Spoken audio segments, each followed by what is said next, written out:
하나님이 저와 여러분을 사랑하십니다. 날마다 좋은 일이 있습니다. 여러분 가슴에 손을 얹고 저를 따라서 볼까요?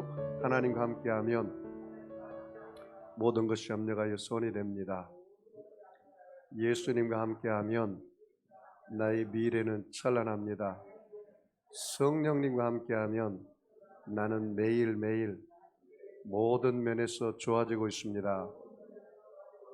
손을 들고요. 하나님, 나는 존귀한 자입니다.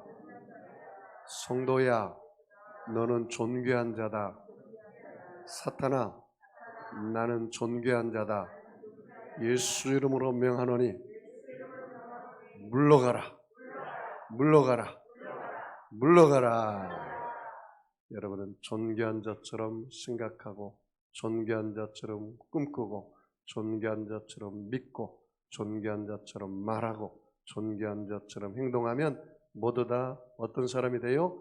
존귀한 사람이 됩니다. 저는 오늘 왕의 잔치 초청 시리즈 13번째 시간으로 이 사람은 내 이름을 전하기 위하여 택한 나의 그릇이라 라는 제목으로 함께 은혜를 나누겠습니다. 따라서 해볼까요? 나도 하나님이 택한 그릇입니다. 믿으시죠? 옆 사람 한번 이렇게 축복할까요? 당신도 하나님이 택한 그릇입니다. 정말 그런 것 같아요? 여러분 날씨가 너무 덥죠? 여러분을 사랑하고 축복합니다. 이렇게 코로나19 10만 명 이상이 늘 나오고 그럼에도 불구하고 여러분 이렇게 잘 견디고 이겨내고 더위도 이제 다 지나갑니다. 오늘이 며칠 어제가 입춘이었나요? 이제 가을이 돌아왔습니다. 금방 이제 선선한 바람이 부는 계절이 다가올 것입니다. 전에 어느 신문에 제가 읽은 글입니다. 전남 담양에서 있었던 어떤 농부 이 아저씨에 대한 글이었습니다. 그는 27년 만에 다시 시력을 찾아서 세상을 보게 되었습니다. 그의 나이는 41세였습니다. 각막 이식 수술로 말미암아 시력을 찾았습니다. 그 농부는 7살 때 다쳐가지고 시력을 잃어서 14살 때 완전 실명을 했습니다.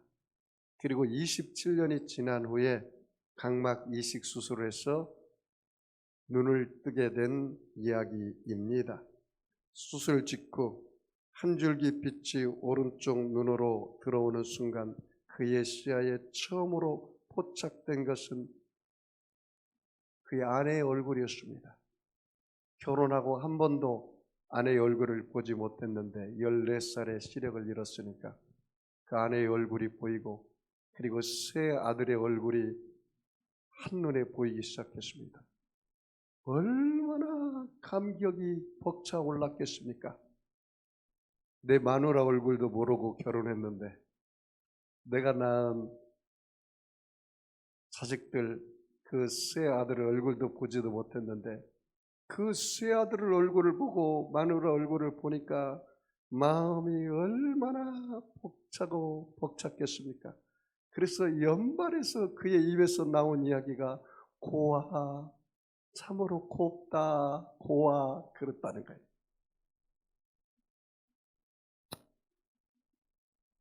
그 해가 겨울이었는데 밖에 나가서 석양을 봤더니 석양의 그 서쪽 하늘에 붉은 노을이 확 지는데 그렇게 아름답더라는 거예요. 대나무들이 바람에 흔들리는데 그렇게 황홀할 수가 없었고 저녁에는 밤하늘을 봤더니 달과 별들이 반짝거리는데 그 별들과 달이 그냥 가슴에 쏙 들어오는 것 같아서 그렇게 뭉클했다는 것입니다. 하루하루가 얼마나 아름답고 복된지 말로 닿을 수가 없었다는 것입니다. 여러분 저와 여러분이 느끼지 못하는 그런 감격을 이 사람은 27년 만에 누리게 된 것입니다.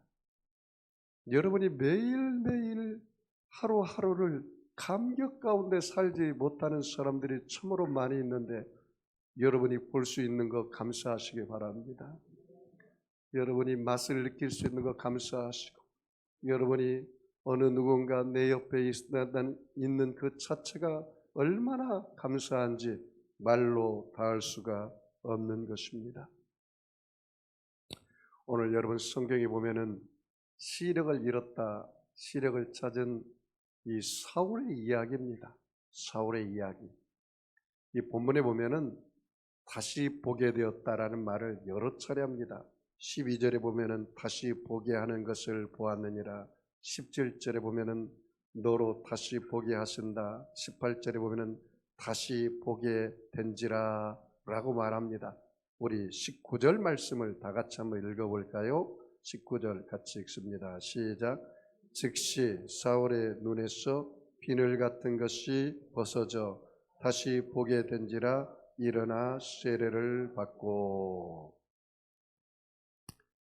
이 사울이라는 사람은 굉장한 사람이었습니다. 율법으로는 흠이 없는 사람이었고 바리새인 중에 바리새인이요 가말렉 문화생이었기 때문에 최고의 학문을 배운 사람입니다. 율법으로는 흠이 없는 사람이었습니다. 그는 유대인이면서도 로마 신권을 가진 사람이었습니다. 그러니까 지금으로 말하면 최고의 학벌과 최고의 엘리트 코스를 거친 사람입니다. 날고 긴다는 사람 중에 한 사람이었습니다.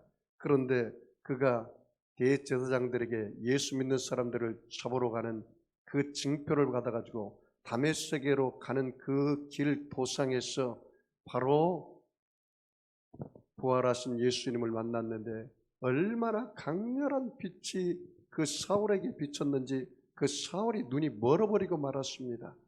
그래서 그 사울의 손을 붙잡고 같이 가던 사람들이 그 다메섹 직가라는 그 거리에 갔습니다. 직가라는 말은 고든 길이라는 뜻입니다. 그 직가라는 거리를 가서 유다의 집에 3야를 먹지 못하고 금식하며 그가 있었는데 하나님께서 70인 제자 중에 한 사람인 아나니아를 예비해 놓았습니다. 아나니아는 나중에 다메섹 교회의 초대 교부가 된 사람입니다. 목사님이 된 사람입니다. 그 아나니아를 예비해 놓아서 하나님께서 아나니아에게 환상 가운데 그 직가의 거리 유다의 집에 사울이 있으니 가서 이는 내가 내 이름을 이방인과 임금들과 온 이스라엘 나라에 전하기 위해서 택한 나의 그릇이니 너희 가서 기도해주고 성령의 충만함을 입혀주어라 라고 하나님께서 아나니에게 환상 가운데 보여주셨습니다. 그 이야기가 오늘 내용입니다. 여러분, 보통 사람이 심리학자들이 말하기를 인간이 꼭 개안수술을 받지 않아도 신체적인 기적이 일어나지 않아도 그들의 마음의 눈을 뜨는 그런 일들이 일어난다고 말합니다. 우리가 이것을 영적으로 말하면 영안이 열렸다 그렇게 말합니다. 그래서 eyes opening experience, 그래서 영의 눈이 열리는 그런 경험, 영적으로 눈이 열리는 경험을 말합니다. 여러분, 하나님 여러분 눈에 보여요, 안 보여요? 안 보이죠? 그런데 하나님 뭐라 했냐면 나는 영이니 예배하는 자가 신령과 진정으로 예배할지니라 그렇게 말을 했습니다. 하나님 뭐라고요? 영이시다 그렇게 말했어요. 그래서 성삼위일체 하나님이라고 해요. 성부 하나님, 성령 하나님, 성자 하나님. 그래서 예수님은 바로 하나님이시라는 걸 사실 알아야 돼요. God is Jesus. God is Holy Spirit. 하나님은 예수님이시고 하나님은 성령이라는 사실을 여러분이 꼭 기억을 해야 합니다. 그래서 여러분이 육신의 눈만 뜨면은 영이신 하나님을 볼 수가 없습니다. 저와 여러분이 영 안의 눈이 열려야 영이신 하나님을 만날 수가 있는 것입니다. 그러므로 오늘 여러분이 예수님을 모두 다 만나서 영의 눈이 활짝 열리시기를 바랍니다. 여러분, 사람의 영적인 눈이 열리면 여러분 마음에 어떤 마음이 다가온지 아십니까? 내 인생의 주인이 내가 아니고 하나님이라는 사실을 깨닫게 되는 것입니다. 여러분의 인생의 주권자가 바로 내가 아니고 누구예요? 하나님이라는 사실을 깨닫게 됩니다. 여러분, 오늘 바울이 체험한 것 중에 첫 번째가 그것입니다. 바울이 다메섹 도상에 이제 길거리를 가다가 빛이신 바로 예수님을 만났는데 사울이 나중에 바울이 됩니다. 이 사울이 고백이 뭐라고 말합니까? 여러분 본문 9장 5절 말씀 보면은 이렇게 나와 있습니다. 대답하되 주여 누구시니까? 이르되 나는 내가 받게 하는 예수라. 그렇게 했습니다. 사울아 사울아 어찌하여 너가 나를 받게 하느냐? 그 영적인 음성을 들은 것입니다. 그때 이 사울이 바로 그분에게 이야기합니다. 당신이 누구입니까? 그랬더니 이 예수님께서 너가 받게 하는 바로 예수다 그 말이에요. 그런데 여기서 이 사울이 불렀던 이름이 뭐라고 말합니까? 주여, 당신은 누구이시니까? 주여, 이것은 주님이라는 뜻이에요. 주님.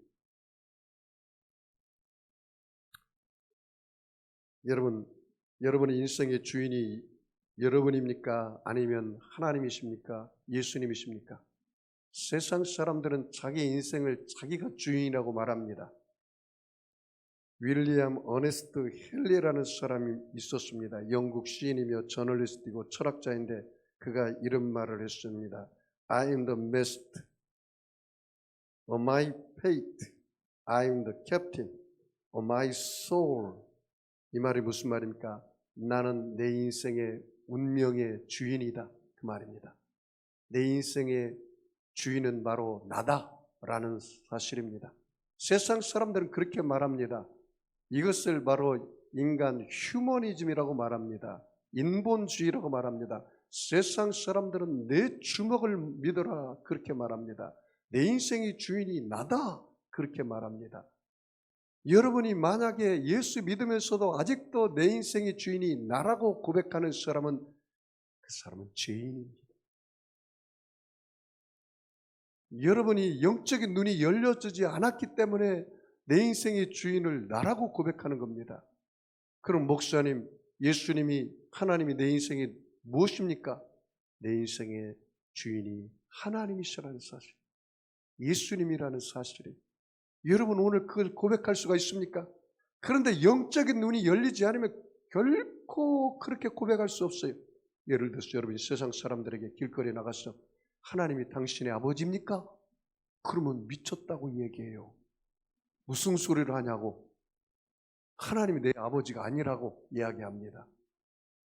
하나님이 내 인생의 주인이 아니라고 말합니다. 왜요?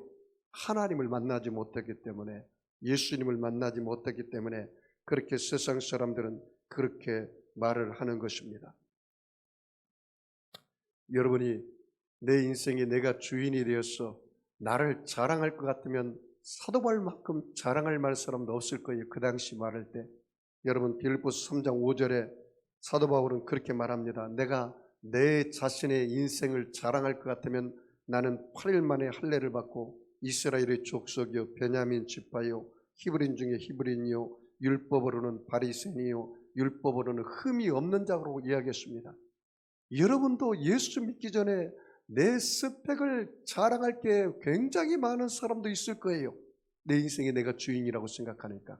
그러나 내가 내 인생에 하나님을 만나고 예수님을 만나고 보니까 나는 아무것도 아니라는 사실을 깨닫게 되는 겁니다.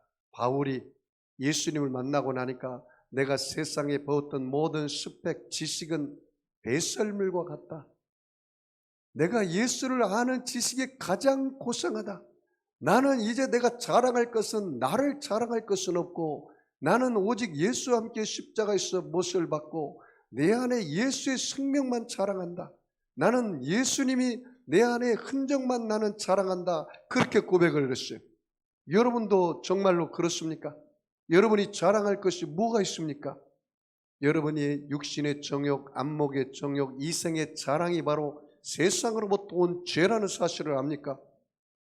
여러분이 남편 자랑하고 자식 자랑하고 돈 자랑하고 핸드백 자랑하고 옷 자랑하는 게 그것이 바로 죄라는 사실이에요.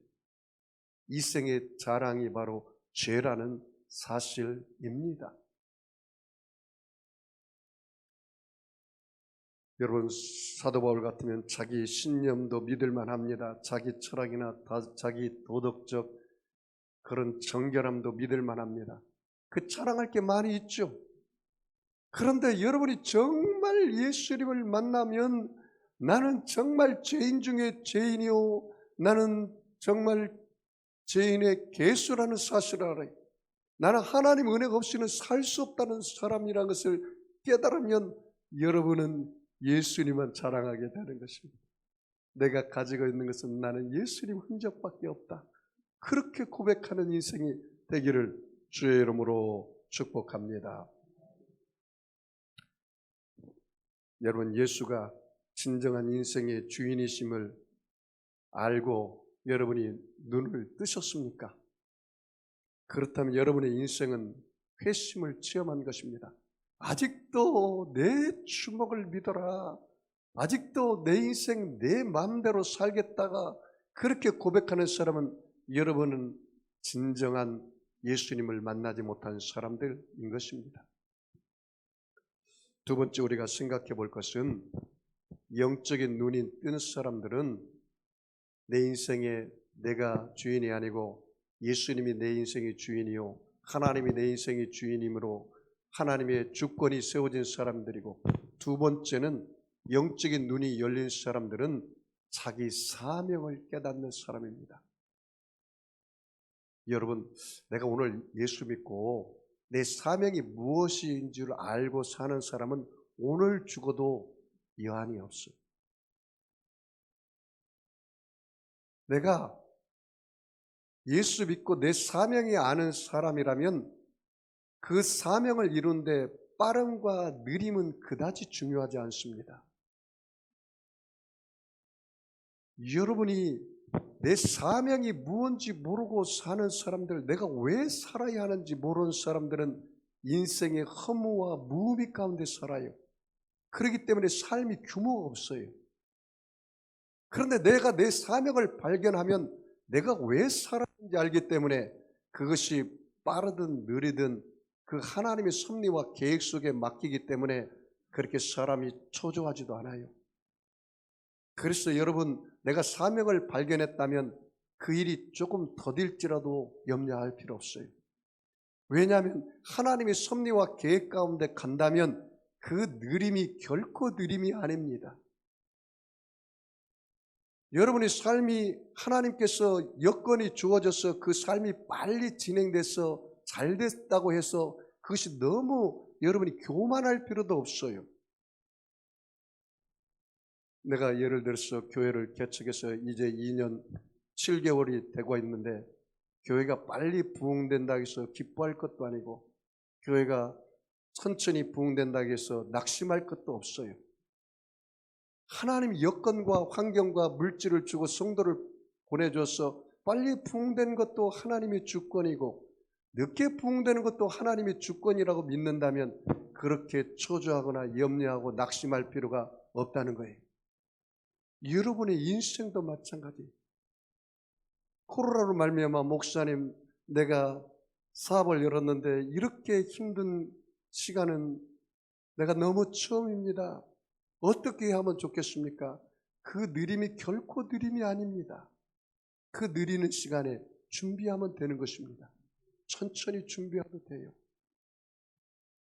만약에 그 코로나를 지나고 나서 이제 하나님께서 그 돛담배의 순풍을 불어서 내가 2년 동안에 못 갔던 그 성취와 목표를 하나님이 순풍을 불어주면 1년 만에, 한 달 만에, 3달 만에 이루어질 수도 있기 때문인 것입니다.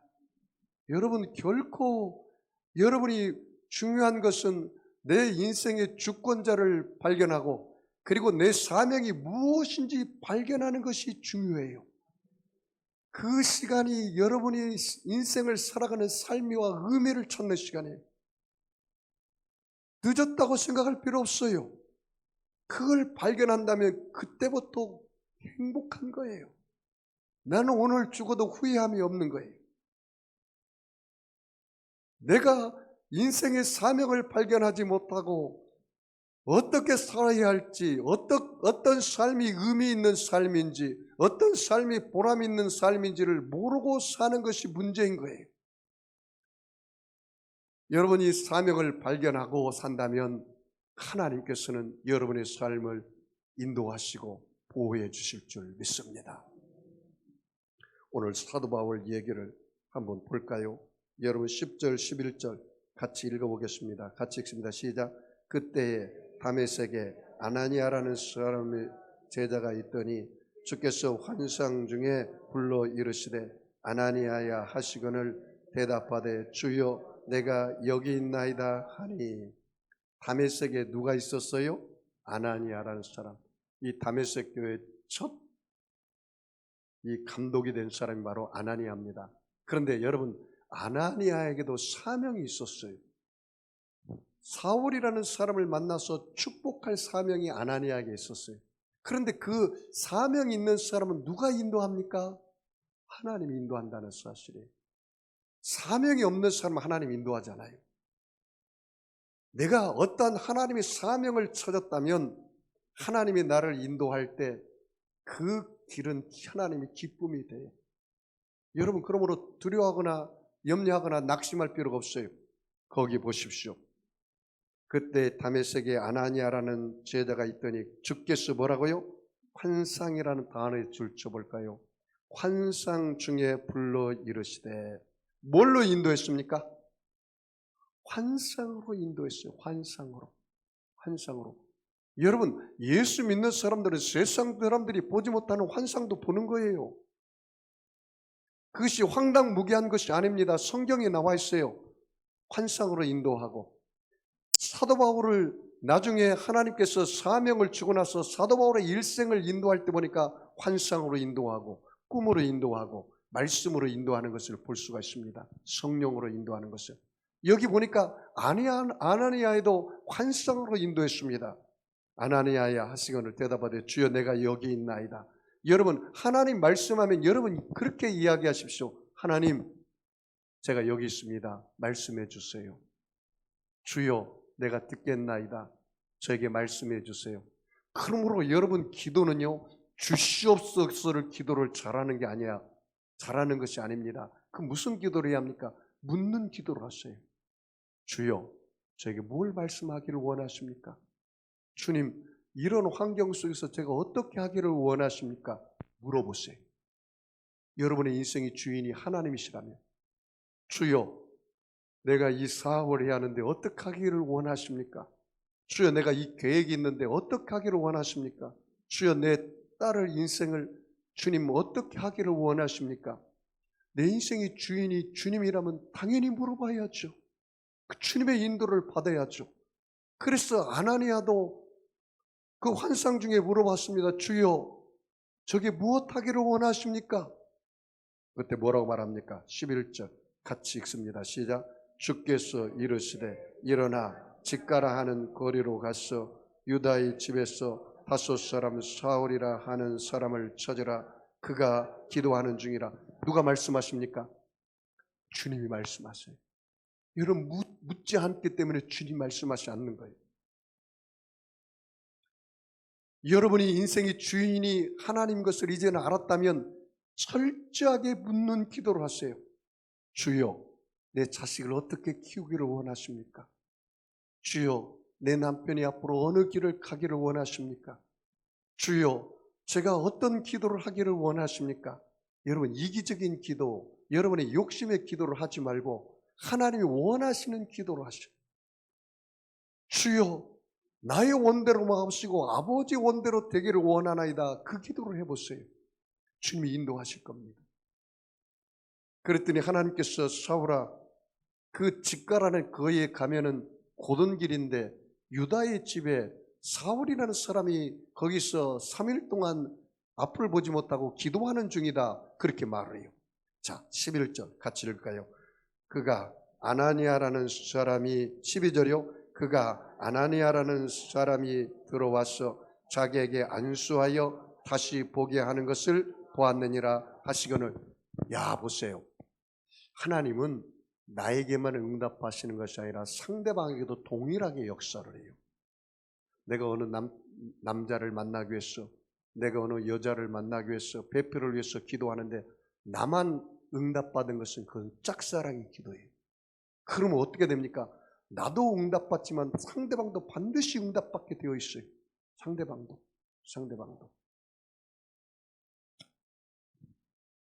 우리 와이프가 배필을 위해서 3일 금식하고 3일 보호식하고 거의 한 1년을 그렇게 기도를 했대요. 그리고 왜 그렇게 기도를 했냐면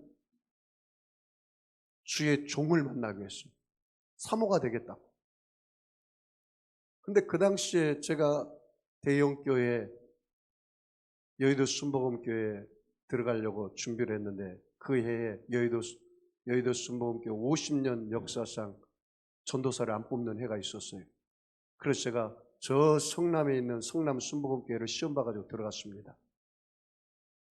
나중에 알고 보니까 우리 와이프가 기도를 너무 세게 하는 바람에 내가 글로 간 것 같아요. 제가 금식하고 나서 수련전도사 되기 전에 기도원에 가서 금식하고 이제 금요철에 때 성도들에게 인사를 하려고 딱 앉아 있었거든요. 성가대석 앞석에.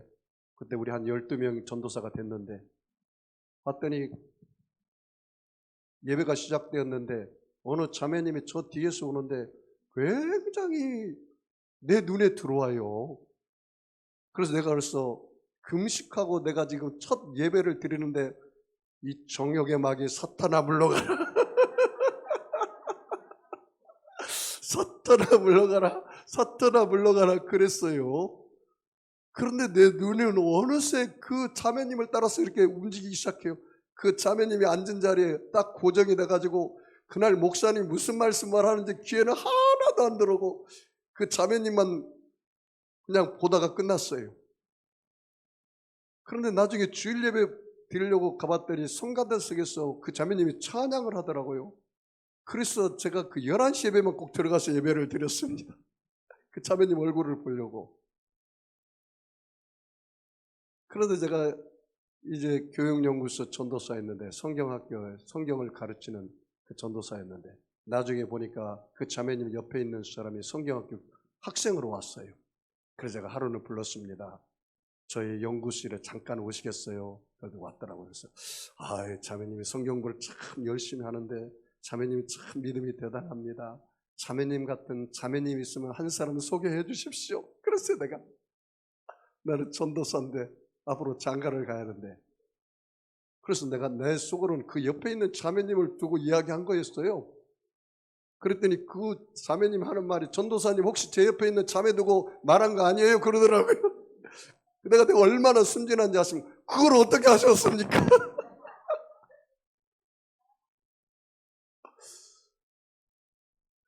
그래가지고 나중에 알고 보니까 그 자매님이 나를 놓고 기도를 했다고 하더라고. 그래서 내가 그러면 뭐 당장 한번 소개해달라고 그래서 만났어. 내가 하나님 앞에 기도했습니다. 하나님, 내 마음에는 들었지만 제가 만나가지고 대화가 영적인 대화가 아니면 제 배필이 아닌 줄 알겠습니다. 그렇게 먼저 기도를 하고 만났어요. 만나가지고 대화를 하는데요.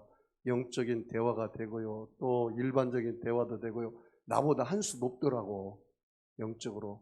그런데 참 신기하게 내 안에서 성령께서 뭐라고 하는지 아세요? 이는 내 뼈 중에 뼈요 살 중에 살이라다.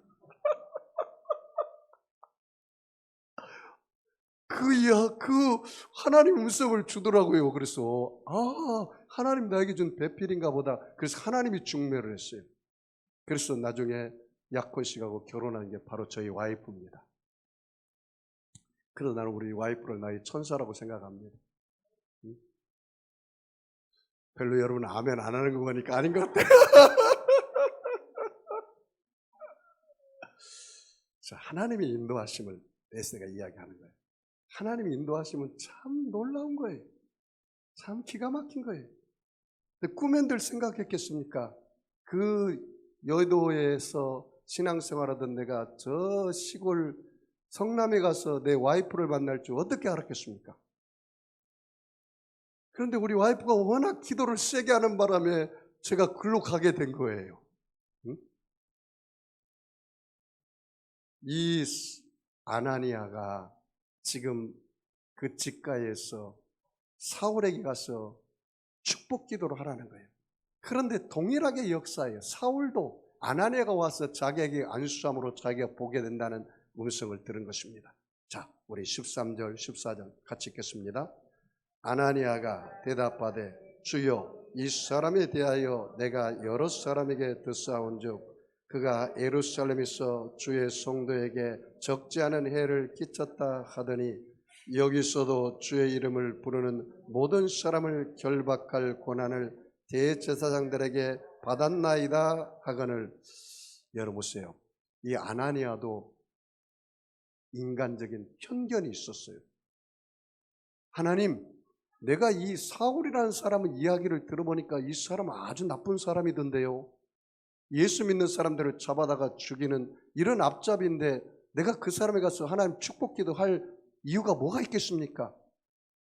이번에도 대제사장들한테 징표를 받아가지고 그 다메섹에 있는 예수 믿는 사람들을 잡아오려고 앞잡이 쓴 사람인데 하나님 나는 못합니다 그 말이에요.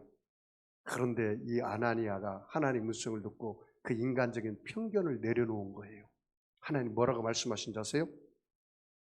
자, 15절 말씀 봅시다. 굉장히 가장 중요한 구절입니다. 같이 읽습니다. 시작. 주께서 이르시되 가라. 이 사람은 내 이름을 이방인과 임금들과 이스라엘 자손에게 전하기 위하여 택한 나의 그릇이라.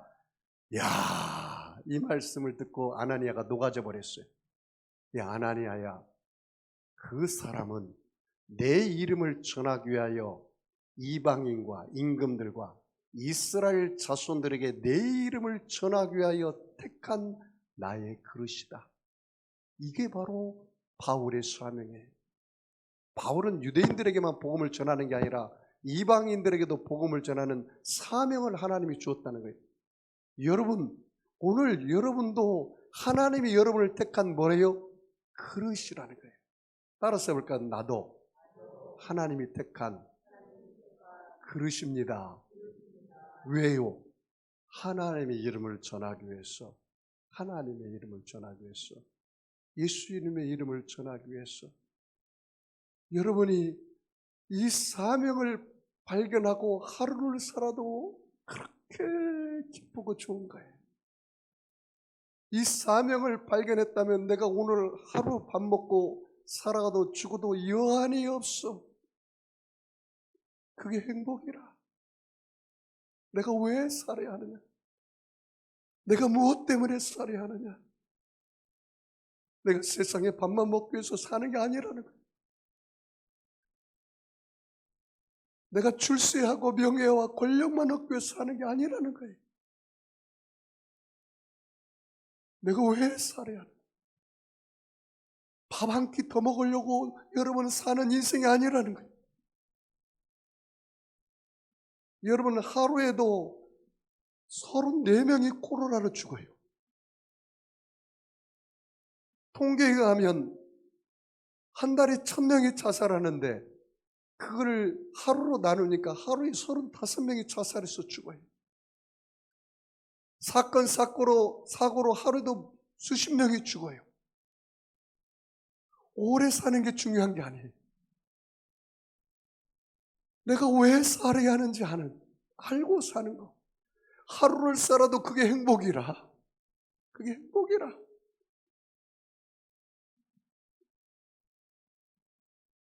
여러분, 사람이 밥만 먹고 사는 게 중요한 게 아니에요.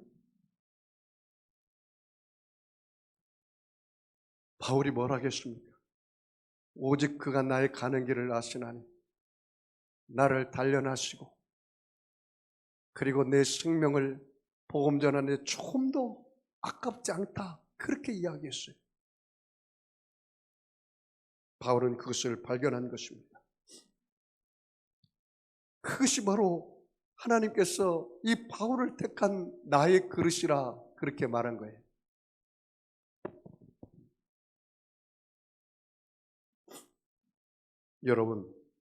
여러분도 하나님이 택한 족속이라는 사실을 알아야 돼요.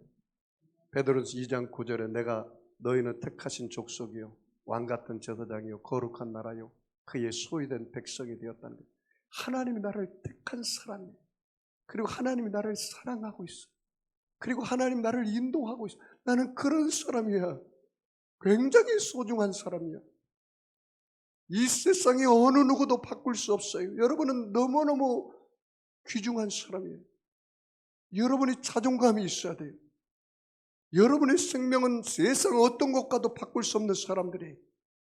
여러분의 생명의 주권자는 하나님이세요. 여러분이 주권 행사할 수가 없어요. 나는 너무너무 중요한 귀중한 사람이에요. 따라서 볼까요? 나는 존귀한 자입니다. 여러분이 이 세상에 그냥 왔다가 그냥 사라지는 안개와 구름이 아닙니다. 여러분은 하나님께로 왔다가 하나님께로 갈 존재들입니다. 여러분 귀한 사람들입니다. 보배로운 사람들입니다. 그리고 내 옆에 있는 사람도 귀한 사람이에요. 보배로운 사람이에요. 그렇게 인정해 주세요. 그리고 그렇게 대해 주세요. 무시하지 말고 인격적으로 존중해 주고 사랑해 주시고.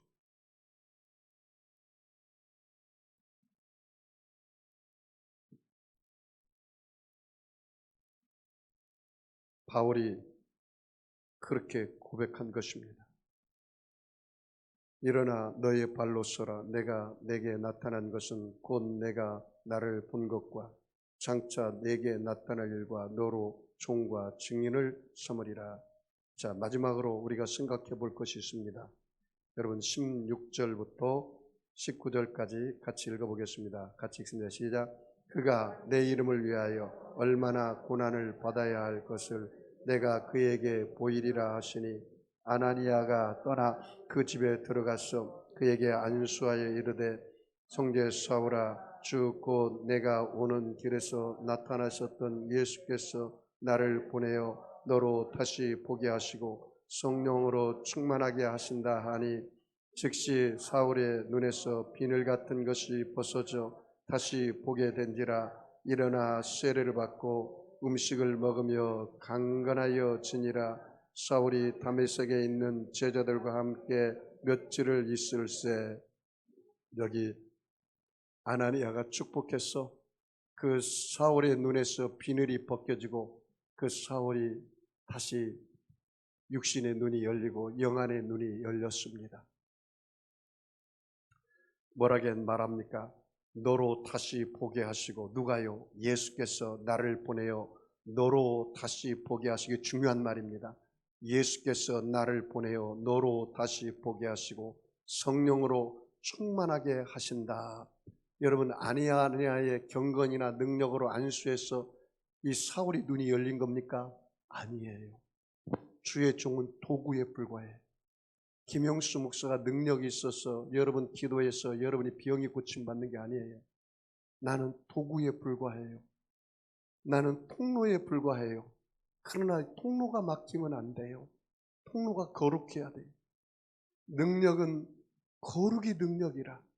아나니아도 하나님 말씀에 순종함으로 그 거룩한 통로가 되어서 그 아나니아의 통로를 통해서 예수님께서 그 사울의 눈을 뜨게 한 거예요.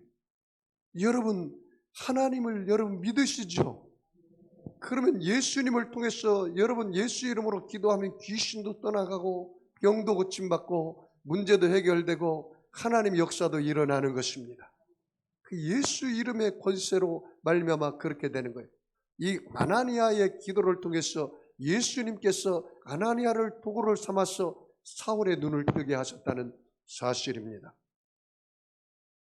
자, 여러분 20절 같이 읽어볼까요? 즉시로 각 회당에서 예수가 하나님의 아들이심을 전파하니. 야, 이 사울은 영적 체험을 하고 나자마자 즉시로 어떻게 했어요? 예수를 전했단 말이죠. 예수가 하나님의 아들이심을 전파했다, 그렇게 말하고 있습니다. 그랬더니 그 다메섹에 있는 사람들이 깜짝 놀래버리는 거예요. 아니, 이 사람은 예수 믿는 사람을 잡으려고 온 사람 아니냐? 그런데 이 사람이 어떻게 된 것이냐? 다들 황당한 거예요. 황당한 거예요. 자, 여러분 21절 22절 다 같이 읽어볼까요? 듣는 사람이 다 놀라 말하되 이 사람이 예루살렘에서 그 이름을 부르던 사람을 멸하던 자가 아니냐? 여기 온 것도 그들을 결박하여 대제사장에게 끌어가고자 함이 아니냐 하더라. 사울은 힘을 더 얻어 예수를 그리스도에 증언하여 다메섹에 사는 유대인들을 당혹하게 하니라. 여러분, 이 사울은 즉시 바울은 하나님 말씀을 증거하는 놀라운 사람이 되었습니다. 여기 그 유다의 집에 가면요, 아나니아의 기념교가 있습니다. 그 앞에 가면은 사울이 아나니아에게 이 축복 기도를 받는 그 동상이 있어요. 그리고 여러분, 이제 사명이 있는 사울의 인생은 하나님이 인도하시고 하나님이 보호하시고 책임진다는 사실이에요. 그래서 나중에 어떻게 됩니까? 이 사울을 사람들이 잡아서 죽이려고 그래요. 왜? 이제는 예수쟁이가 되었기 때문에. 23절 말씀을 제가 읽어드리겠습니다. 여러 날이 지나매 유대인들이 사울을 죽이기로 공모하더니 이제는 예수를 전하기 때문에 사울을 죽이기로 공모합니다. 24절 말씀을 그 계기가 사울에게 알려지니라. 그들이 그를 죽이려고 밤낮으로 성문까지 지키거늘 그의 제자들이 밤에 사울을 광주리에 담아 성벽에서 달아내리니라. 그래서 여러분, 거기 그 직가라는 거리에 그 성벽에 가면은 지금도 그 바구니에 그 내려왔던 그 사울의 그림이 있다고 합니다. 그리고 거기에 그 기념교회가 있다고 그래요. 기념교회가. 역사적으로도 다 증명이 된 사실입니다. 여러분, 오늘 말씀의 결론을 맺겠습니다. 사랑하는 성도 여러분, 우리가 인생을 살아갈 때 힘들고 어려운 일이 있고 고난이 다가올 수 있습니다. 그렇지만 여러분, 이렇게 힘들고 어려울수록 여러분의 인생의 주인이 내가 아니고 하나님이라는 사실을 알고, 그리고 여러분 사명을 발견하십시오. 사명을. 그 사명을 발견하면 사울처럼 하나님이 사울을 인도하고 나중에 사울은 하나님의 인도함을 따라서 예수님의 제자가 되어 로마에 가서 순교했습니다. 순교하기까지 이 신약 성경의 3분의 2를 성령의 감동으로 지은 사람이 바로 사울입니다. 그리고 유럽 선교의 교도보를 놓은 사람이 바로 사울입니다. 사울은 그렇게 하나님께 쓰임받고 후회 없이 살다가 갔습니다. 여러분이 사명을 받는 그 순간, 내가 영안이 열려서 내 인생의 주인이 하나님을 고백하고 내가 사명을 발견하는 순간 우리 인생의 목자가 예수님이 되어서 우리 일생을 인도하고 보호해주고 함께한다는 사실을 여러분 믿으시기 바랍니다. 그래서 여러분의 삶 속에 정말로 하나님의 도우심과 보호하심을 경험하시기 바랍니다. 사울은 그 위에 수많은 강의 위험, 강도의 위험, 동족의 위험, 죽을 위험, 태장에 39번 맞는 3번에 맞는 위험, 감옥에 들어가는 위험, 그런 위험을 다 겪음에도 불구하고 하나님이 보호해 주셨어요. 왜? 사명이 있는 사람.